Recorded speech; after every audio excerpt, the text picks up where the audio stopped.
Ahora vamos a ver vamos a suponer una expansión de la demanda agregada, ya sea por alguna política expansiva, como puede ser una política monetaria, fiscal, o por algún cambio que expanda la demanda agregada que provenga del comportamiento directo, digamos, del sector privado, como puede ser un aumento del consumo autónomo, de la inversión autónoma, una reducción de la demanda de dinero, etc. ¿Sí? Entonces, supongamos que en el inicio estamos en este punto A, ¿sí? Para el cual el precio, nivel de precios y el nivel de producción de equilibrio son este P0 y este I0. ¿Sí? Entonces tenemos una curva de oferta agregada de corto plazo, que es esta que tiene pendiente creciente, una función de demanda agregada, como esta. Entonces, supongamos que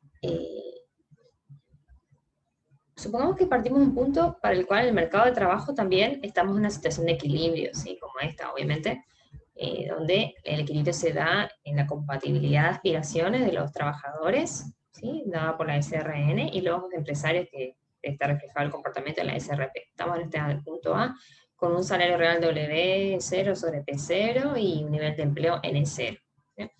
Entonces, supongamos que este nivel de empleo inicial también es compatible con el nivel de producción de equilibrio, digamos, de largo plazo, ¿sí? Es decir, es compatible con una tasa de desempleo no aceleradora de la inflación, con la NAIRU. Y bueno, y de repente entonces ocurre una expansión de la demanda agregada por cualquiera de los motivos que ya mencionamos.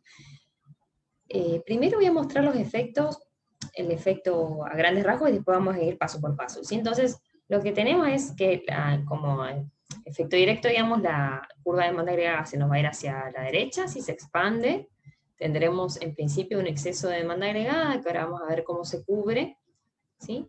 Que es un desequilibrio, luego se logra el equilibrio en un punto como B, es decir, se expande el producto en el corto plazo, pero en el largo plazo, o sea, este corto plazo, este efecto de corto plazo va a ser un punto de desequilibrio en el mercado de trabajo, ¿sí? No va a haber compatibilidad de aspiraciones entre trabajadores y empresarios, y esa incompatibilidad se va a salvar en el largo plazo, ¿sí?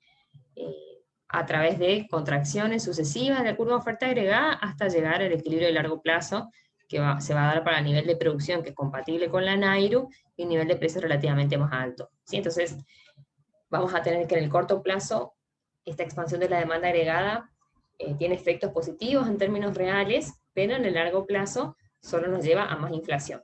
¿Sí? Entonces, si vemos el paso a paso, tenemos que, bueno, se nos expande la demanda agregada por alguna razón, ¿sí? Y por las características de este modelo, la inercia nominal en la fijación de precios y cómo reaccionan los empresarios y todo lo demás que ya comentamos previamente, tenemos que este primer exceso de demanda agregada se va a cubrir con una reducción de inventarios, ¿sí? Es decir, los empresarios van a vender todo lo que tienen en stock para poder cubrir ese exceso de demanda agregada, y esa reducción de inventarios o caída de la inversión no planeada, digamos, va a hacer que, va a constituir una señal para los empresarios de que tienen que aumentar sus planes de producción, ¿sí? Entonces, esa señal va a su vez a incrementar el nivel de empleo en la economía, o sea, el aumento del nivel de producción va a incrementar el nivel de empleo en la economía por la ecuación de empleo y de producción agregada que ya vimos, ¿sí? Y por lo tanto, ¿esto qué va a implicar respecto al mercado de trabajo? Va a implicar que ese mayor nivel de empleo va a significar un mayor poder de negociación para los sindicatos, ¿sí? Y por lo tanto, los sindicatos van a poder negociar mayores salarios nominales, dada la expectativa de precio, es decir, van a buscar un mayor salario real negociado, siempre teniendo en cuenta que el nivel de precios es este P0, ¿sí? Porque cuando ellos negocian, ellos toman el nivel de precio vigente al inicio del periodo o el vigente al final del periodo previo, digamos. Recuerdan que la expectativa de precios es igual al nivel de precio del periodo previo. Entonces los sindicatos negocian ese mayor salario nominal, ¿sí?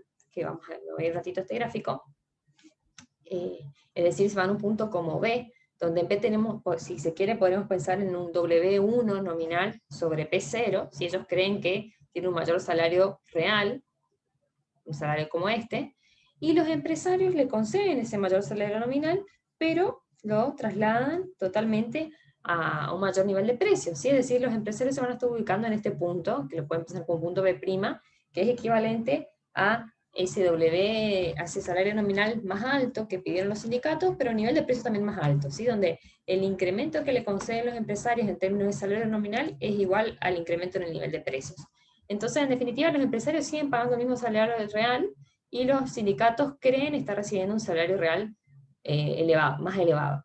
¿Sí? Entonces estaríamos en un punto como este, donde fíjense que claramente vemos que no es un equilibrio en este mercado de trabajo, es un desequilibrio, digamos, si quieren un equilibrio de corto plazo, lo podemos pensar así, o una situación, no es un equilibrio, perdón, una situación de corto plazo, que nos muestra que no son compatibles las aspiraciones de los trabajadores y lo que hacen los empresarios, pero que nos muestra que, bueno, como los sindicatos están mirando el nivel de precios P0, por el momento se puede mantener esta situación con un nivel de empleo más alto. ¿Sí? Y eso lo vemos como el movimiento desde el punto A hasta el punto B sobre la curva SA, que nos muestra que a medida que aumenta el nivel de producción y de empleo, y los sindicatos tienen mayor poder de negociación y pujan por mayores salarios nominales, los empresarios le conceden y aumentan el nivel de precios. ¿Sí? Es decir, nos permite explicar que nos movemos hacia arriba sobre la curva de oferta agregada, de corto plazo. Y bueno, y ese aumento en el nivel de precios, dado lo que explicamos recién, si lo pensamos desde el punto de vista de la demanda agregada, ya sabemos, por lo que vimos en el modelo ISLM, y cuando vimos la curva de demanda agregada también, eso nos contrae los saldos reales de dinero, y si existe efecto PIBU, también nos contrae la riqueza y contrae el consumo. ¿Sí? Y todo eso eventualmente hace que se contraiga el producto, ¿sí? Y la demanda agregada del producto, y nos movemos sobre la función de demanda agregada desde A' hasta B, y estamos en este punto de equilibrio de corto plazo, si se quiere, con un nivel de producción relativamente más elevado como este IVA. ¿Sí?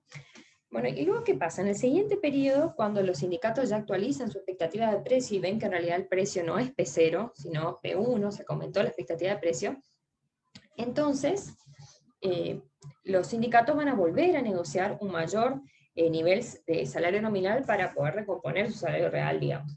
Pero fíjense que a este nivel de empleo, de producción y de empleo I1, el poder de negociación de los sindicatos es relativamente más pequeño que el que existía cuando se produjo la expansión inicial de la demanda agregada, donde el nivel de producción, con el desequilibrio, el exceso de demanda agregada era este. ¿Sí? A este nivel I1, el nivel de producción y de empleo es relativamente menor y por lo tanto la tasa de desempleo es un poquito más grande. Entonces, en definitiva, el poder de negociación sindical no es tan grande en este punto B como en esta A'. Entonces, lo que estoy queriendo decir es, parados en este punto B, los sindicatos van a pujar por una recomposición de su salario real negociado, pero ese poder de aumento del salario nominal, digamos, de negociación no va a ser tan alto, entonces si bien va a aumentar un poco el salario real negociado, no lo va a hacer una cuantía tan grande como la expansión inicial, ¿sí? Entonces eventualmente terminaríamos en un punto como C, como este punto C, ¿sí? Que nos muestra que el salario real negociado aumenta en comparación con el punto A, que es el punto inicial de todo el shock de la política, pero no aumenta en una magnitud tan grande como para volver al punto B. ¿Sí? ¿Por qué? De nuevo, porque en este punto, a este nivel de producción en el que estamos ahora, I1 es relativamente más bajo que el nivel de producción que se había alcanzado en la expansión inicial de la demanda agregada. ¿Sí?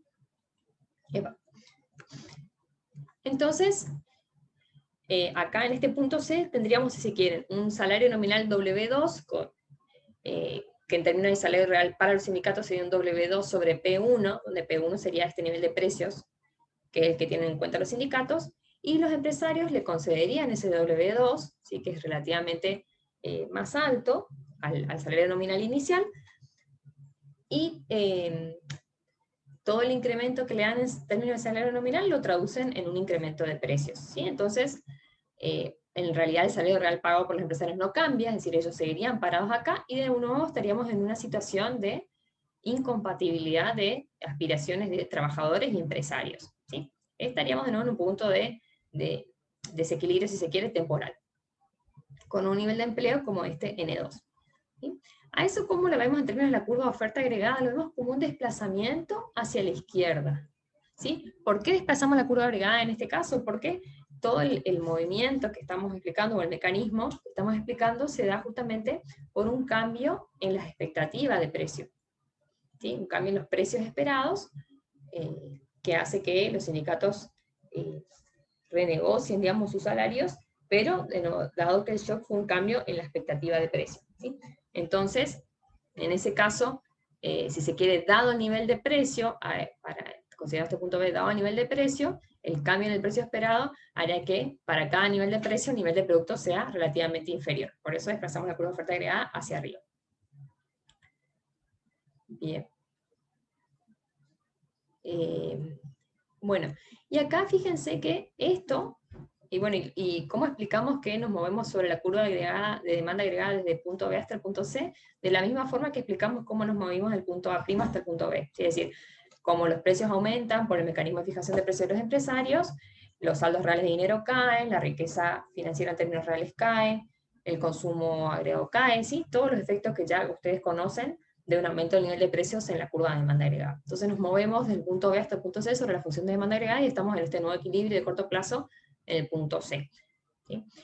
Y este desplazamiento de la curva de oferta agregada va a continuar, ¿sí? Se va a seguir yendo hacia arriba hasta tanto se pueda eliminar este desequilibrio de aspiraciones que hay entre empresarios y trabajadores, ¿sí? Es decir, hasta que volvamos al punto A.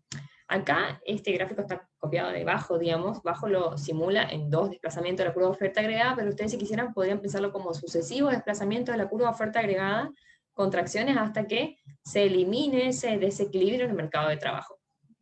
¿Sí? Y finalmente lo que va a pasar es que en el largo plazo, entendiendo como largo plazo el periodo para el cual la expectativa de precio se cumple, si es decir, el precio esperado es igual al nivel de precio efectivo, vamos a tener que, para ese momento del tiempo, ¿sí? El nivel de empleo habrá vuelto a su nivel de empleo inicial, que es compatible con la NAIRU, ¿sí? El salario real habrá vuelto a su nivel inicial, ¿sí? Y el nivel de precios habrá aumentado, como se puede ver en este gráfico.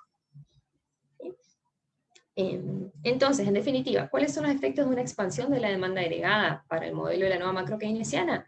Son, en el corto plazo, una expansión en términos reales, aumenta el producto de I0 hasta I1, ¿sí?